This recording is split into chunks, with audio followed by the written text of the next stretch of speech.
One of the prevailing musical figures of 1980 was Gary Numan, who wrote into that year on the strength of two phenomenal albums from the prior year, Replicas and The Pleasure Principle, achievements that he consolidated with the crowning release of his career, Telekon, and from that album, the climactic closing track, The Joy Circuit.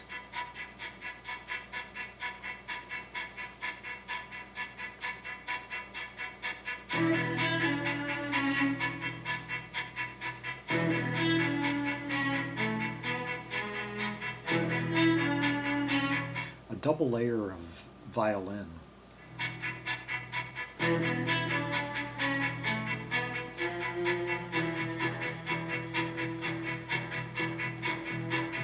Okay, we've got viola and violin playing.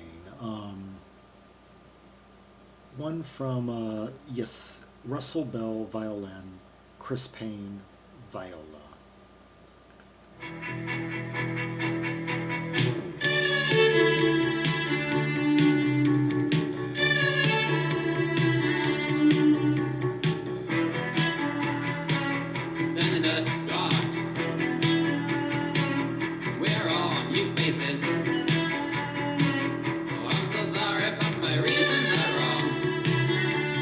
I love how he kind of mimics, or how the that melody right there and his vocal kind of mirror each other, yet they're different at the same time.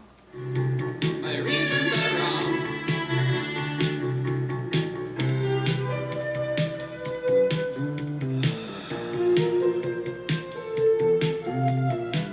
Beautiful right there. Oh, that.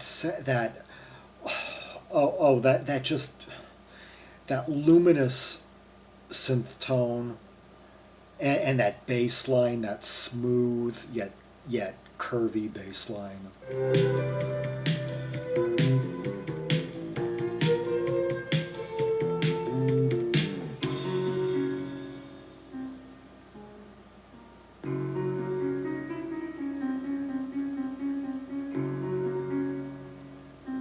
I love these like sparse piano segments, showing his Satie influence right here. Creeps up on a few tracks on the album.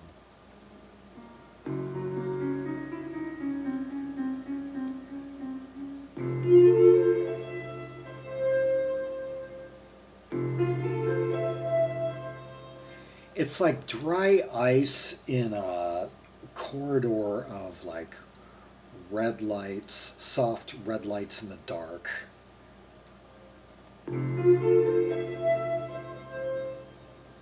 Yeah, dry ice tones is how I would describe this synth sound.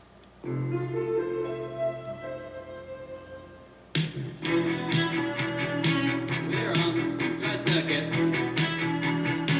The image fix. Rewind, cry, well, it's somewhere to go. That is the way that violin does that arc right there, that da no no no no no.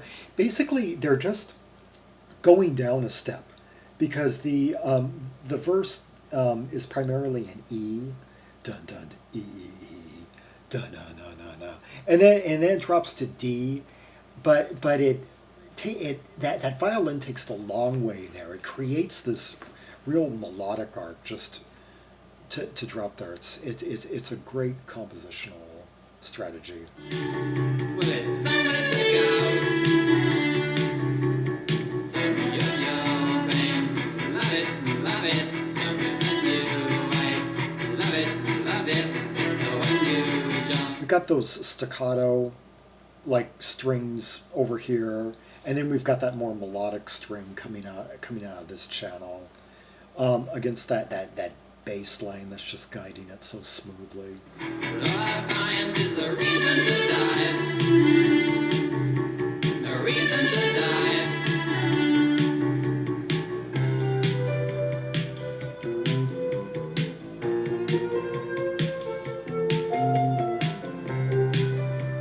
C major 7, that's a beautiful chord to land on here. It just makes the the arrangement all the more just beautiful and trance-like. I mean, you've got that dry ice tone, you've got that curvy, smooth bass line, going from like C major 7 to B flat.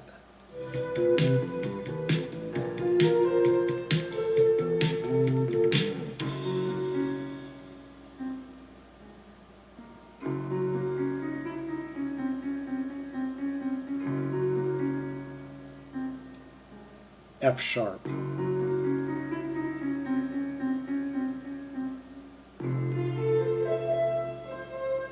F.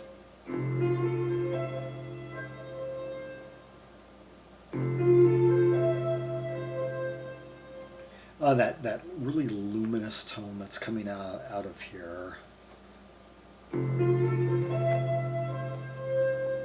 Yeah, it's like it's creating kind of like a harmonic effect. You know, like the harmonic.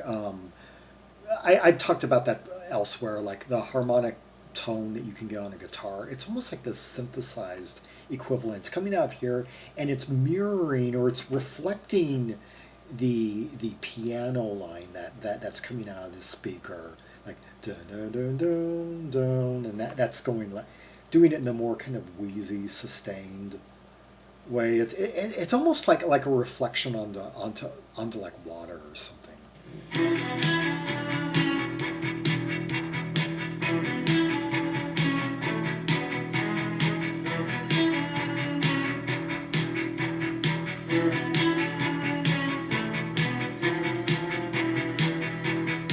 We just went through a near tritone. I mean, because we were on that one part where we were around C major 7, and then just 2 chords later we ended up in F sharp, and then of course the only chord being between that tritone was B flat, and then we are now on E.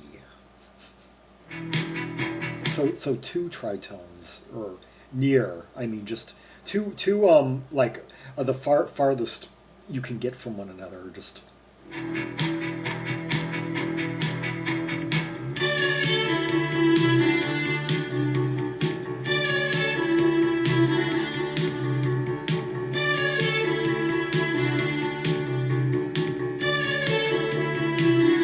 It's amazing how many melodies can be created in a single chord.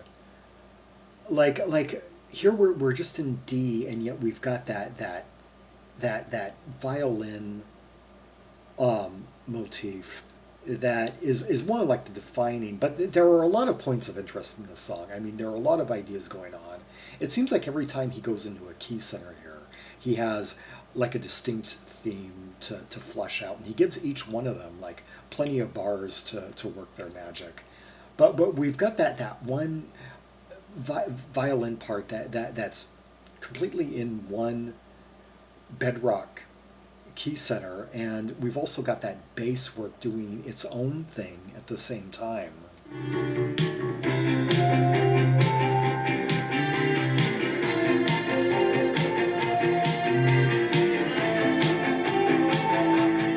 There's so much about this part that I like. Oh, let me break it down one by one. That do no no no no, really soft. And it stays the same when it drops a step. It's just like one note changes, but the rest of it remains the same.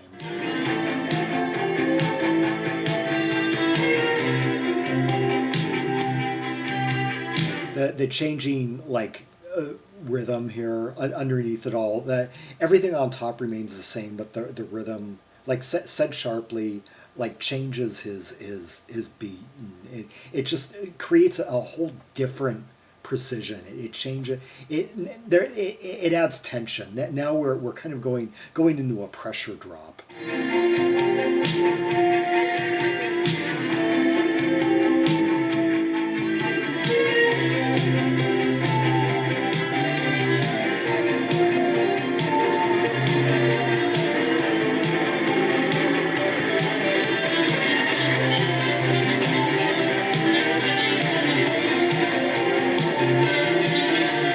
Now it's like we're going into a wind tunnel, and the violins are starting to do that kind of hurricane effect.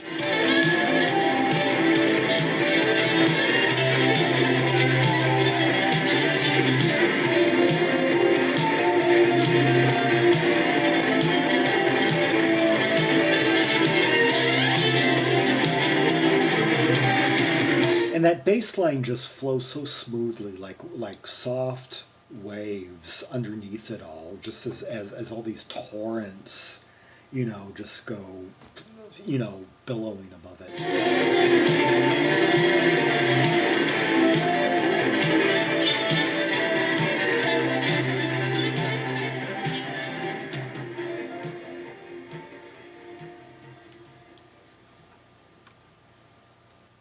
Oh, beautiful song, The Joy Circuit by Gary Numan from his phenomenal 1980 release, Telekon. Yeah, taking art rock, electronic art rock into new frontiers with that album.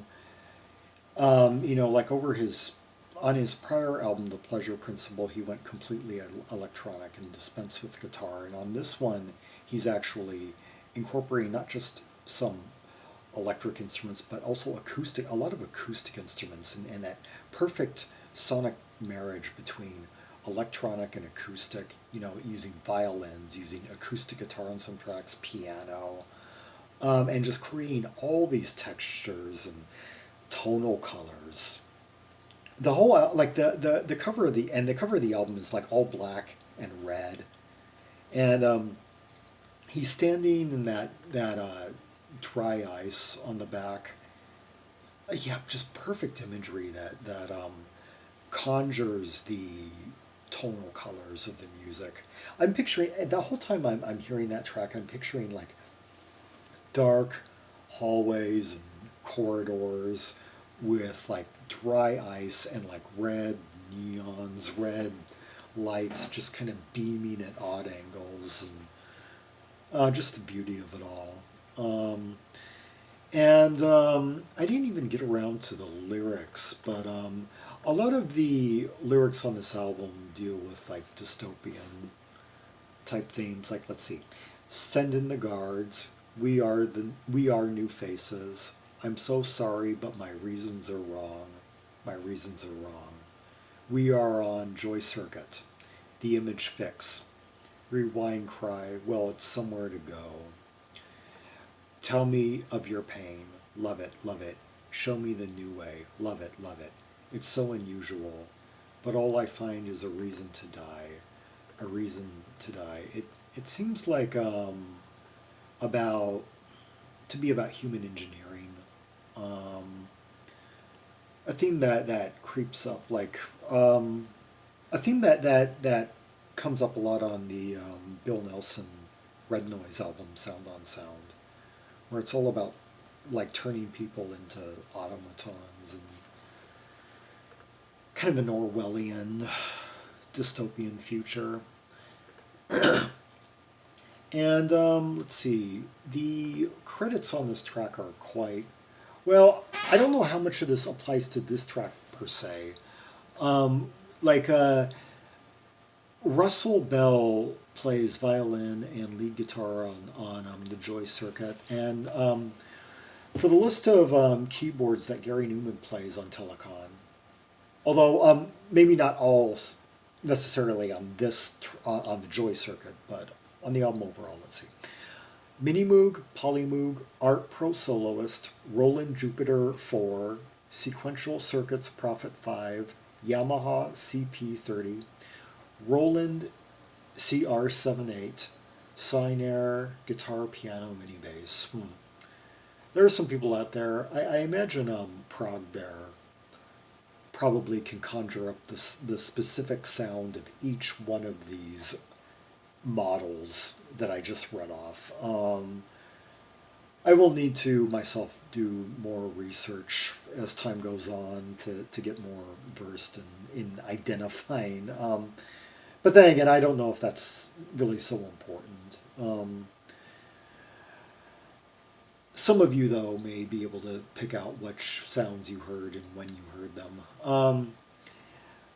Paul Gardiner, bass backing vocals. Cedric Sharpley, formerly of Druid. He was on 2 albums with Druid during the mid-70s. Drums, percussion. Chris Payne, viola, piano, Minimoog, Polymoog. Russell Bell, I already mentioned. Another thing he plays on the album, Claves. Denis Haines plays Prophet 5, piano, ARP soloist. Yamaha CP30 whistle. And also credited John Webb, James Frood, and Simple Minds as a whole band are credited on here with hand claps. I don't see, yeah, Billy Curry's not on this album because he had he had been involved in Gary, he had kind of been sort of an additional player with Gary Numan for a time during 1979, but by 1980, Ultravox were really back in business and were about to release Vienna, another phenomenal, year-defying album. For more Rubies and Sapphires by Gary Numan, from this album, the crowning artistic achievement of his career, and the other great albums of his from this time period, see the directory of albums by English G artists in the links below. And yeah, I also put the Two-Way Army albums by him just for up at the start, I in chronological order for continuity's sake. Although like the first album especially is strictly usually credited as just Two-Way Army without his name in the front. I actually artificially inserted his name at the front for continuity's sake. I guess I should also link the directory of albums from 1980 so you can go right to it, because Telekon is treated very specially on that directory in the top 1%. Yeah, that's out of 1,050 albums that I have worked through from 1980 that are in that 1980 directory that I have given serious airtime to, a minimum of 5 plays on most of them, on about 95% of them. That is how strongly I feel. Out of all the things that I have, all the different albums I have to compare Telekon to, yes, Telekon is in my top 1% from that year. One of the essential albums of the 80s. The more you listen to its layers, the more you pick out certain melodic nuances, tonal colors, cadences, and just let the overall feel of the album overtake you. There is just no describing all the different sensations that you might feel during one listen to the next in different songs. I will let you experience it all for yourself, and you can use the album directories as guides through the tracks on that album and others. And like and subscribe and comment on anything you might you would like to add to this, points I may have missed along the way. Yeah, maybe you can pinpoint every single synth sound when it was played. Or decode the lyrics even better than I did. And until next time, this is Zaragon, the world's most ear-traveled tri-maximalist, signing off.